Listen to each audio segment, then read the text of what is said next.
Здравствуйте, ребята! У нас сегодня урок 10, учение «Путь к умению». Саламатсыздар оқушылар. Бірінші упражнение. Тыңда. Крошка сын к отцу пришел и спросил его кроха, что такое хорошо и что такое плохо. Мына бала әкесіне келіп, папа, жақсы дегеніміз не, жамандық дегеніміз не, соны түсіндіріп берші, депті.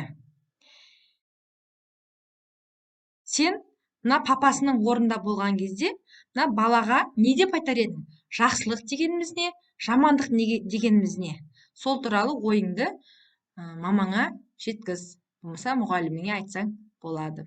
Біз ары қарай кеттік. Упражнение второе. Прочитай. Малыш-коротыш по имени Знайка. В одном домике сказочного города на широкой улице колокольчиков жили 16 малышей-коротышей. Ертегі әлемінің бір кең көшесінде 16 ергежейлі бөпелер, балалар өмір сүріпті. Самым главным из них был малыш-коротыш по имени Зайка. Сол 16 баланың ішіне ең біреуі белсенді болыпты, главный бастығы болып деген сияқты ғой. Его прозвали Знайкой за то, что он много очень знал. Оны Знайка деп неге айтқан? Знайка деген өзі бәрін біледі деген мағынаны білдіреді. Ол өте көп білгендіктен оны Знайка деп атапты. А знал он много потому, что читал разные книги.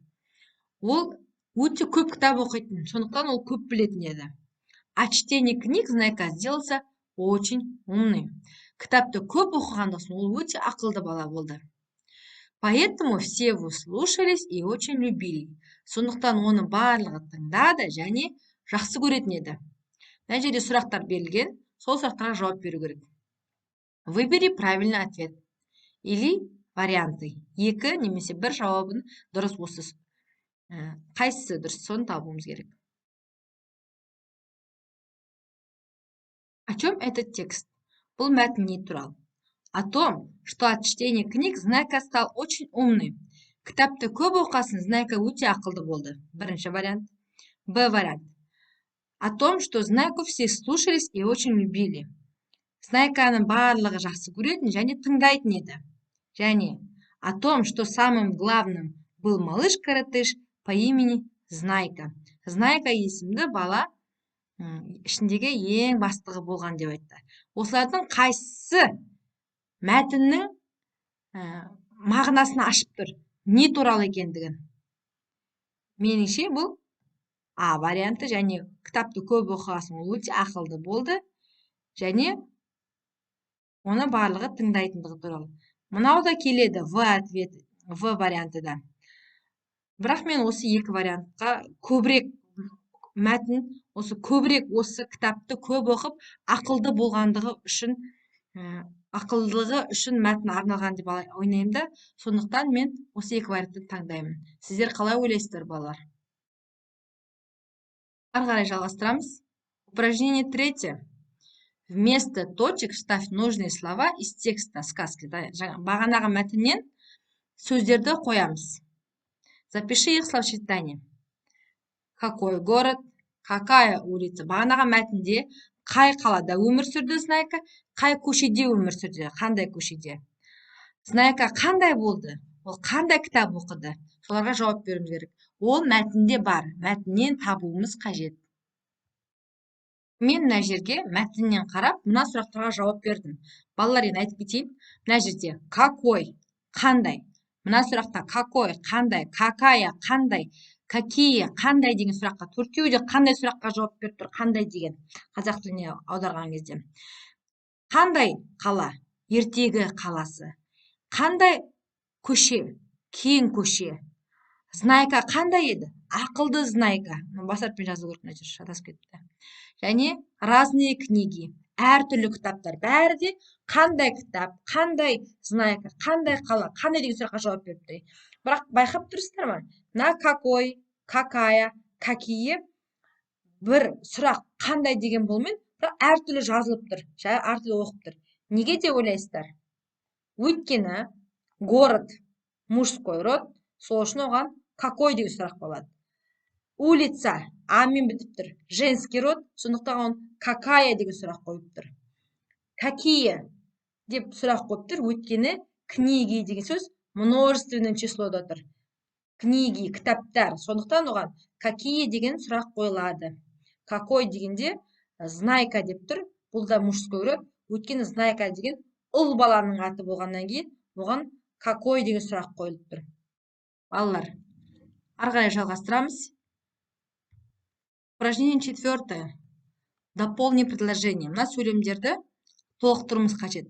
Ол үшін мына жерде бізге подсказкалар берілген. Осы подсказкаларды қолданамыз. Балалар, мені тыңдаймыз. Мына жерде жазатын дұрыс жер болмайды, сондықтан мен айтып шығамын.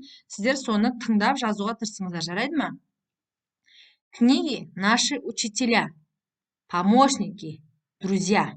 Міне, рет-ретмен қойып шықсаңыздар да дұрыс шығады, балалар.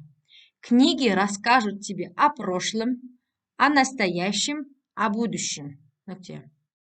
Они развивают ум, характер, память. Выбирайте для чтения такие книги, которые помогут вам хорошо учиться и дружить с окружающим миром. Яғни, мына подсказкаларды әрбіреуіне бірінен кейін бірін қойып шықсаңыздар, дұрыс болып шығады. Бірақ не туралы айтқандығын кітап туралы айтылған екен. Бұл мәтінде кітаптың бізге көмегі, біздің болашағымыз, біздің тарихымыз туралы айтатындығын, және кітап деген адамның ақылын, өзінің мінезін қалыптастырады, және біздің есте сақтау қабілетімізді жақсартатындығы туралы айтылған. Кітапты таңдағанда айналаңмен достастыратын кітапты таңдау керектігі туралы да айтылған екен. Балалар, түсіндіңіздер ме? Біз ары қарай жалғастырамыз. Упражнение 5. Түсіндір, объясни.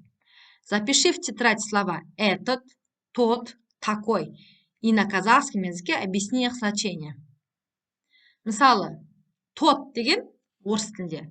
Біз ана бір, анау, сонау, ол, сол деген мағынаны білдіреді. Этот деген, яғни бір затты көрсететін кезде.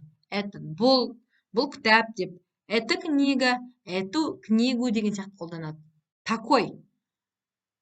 Дәл осындай, мұндай, мынадай, сондай деген мағынаны білдіреді. Мысалы, мына жерде этот дегенді әртүрлі өзгертсек болады. Этот, это, тот. Бұлардың барлығы мына женский род, мужской родқа байланысты өзгеріп отырады. Балалар, ары қарай кеттік. Упражнение 6. Расскажи о предметах, которые в классе находятся далеко, близко. Используй жесты и местоимения этот, это, тот, то. Яғни, мысалы, сенің қасыңда не жақын тұр, соны айтып шығу керек. Парта. Мен мына жерге жазып қойдым, балалар. Енді түсіндіріп кеттім деп тұр. Мына жерде бізде, мысалы, мына сөздер берілгенде, осы сөздерді мынау деген, бізде қазақ тілінде мынау, анау деген мағынаны білдіреді, бұл сол, бұл дегенді. Енді орыс тілінде ерекшеліктерін айтып кетсем болады. Это парта. Бізде парта деген женский род. Неге? Өйткені парта сөзі әріпімен бітіп тұр. Ол дауысты дыбыс, сондықтан бұл женский род болады. Сондықтан этаның өзі женский род болып шығады. Ал мына компьютер сөзі бұл мужской род, өйткені р дауыссызбен бітіп тұр. Сондықтан этот болып, этот дегеннің өзі мужской родтағы сөздерге қолданылатын сөз. Местоимение. Окно бұл средний род, о-мен бітіп тұр. Ал это дегеннің өзі средний родтағы сөздерге қолданылатын местоимение. Қалғандарды соған ұқсас. Түсіндіңіздер ме? Енді мына жерде бізге подсказка берілген екен. Яғни это деген мынау, яғни дәл қасында тұрған заттарды, близко, қасында тұрған заттарды айтуға арналғанда меңзеп көрсетуге. Ал то дегендер ол анау тұрған, алыста тұрған затты, далеко тұрған заттарды көрсететін местоимениеге қолданылатын сөздер. Түсіндіңіздер ме, балалар? Упражнение 7. Читай выразительно. Мәнерлеп оқы. А вы знаете, что у? А вы знаете, что чи? А вы знаете, что тель? Что учитель Марк Мироныч нас сегодня похвалил. Бұл жерде учитель сөзі, яғни мұғалім деген мағынаны сөзді буынға бөліп тұрмыз. Слог. Сколько слогов в слове учитель? Неше буын бар? У-чи-тель. 3 слога. 3 буын бар. Сколько в нем гласных звуков? Қанша дауысты дыбыс бар? У, и, е. Яғни 3 гласный звук бар. Ары қарай жалғастырамыз. Догадайся. Помоги Незнайка расположить кубики так, чтобы слоги сложились в слова. Запиши слова. Состав предложения. Мына жерде бізде кубиктер арқылы сөздерді буынға бөліп қойған екен. Солардан міне сөйлем құрастырдық. Книга – это хороший источник знаний. Кітап білім бұлағы деген қазақша мақалмен. Как ты думаешь, в обычной речи люди произносят слова по слогам? Қалай ойлайсың? Күнделікті өмірде адамдар сөздерді буынға бөліп айта ма? Осыны өзің досыңмен әңгімелесіп көр. Балалар, бүгінгі сабақ осымен аяқталды. До свидания.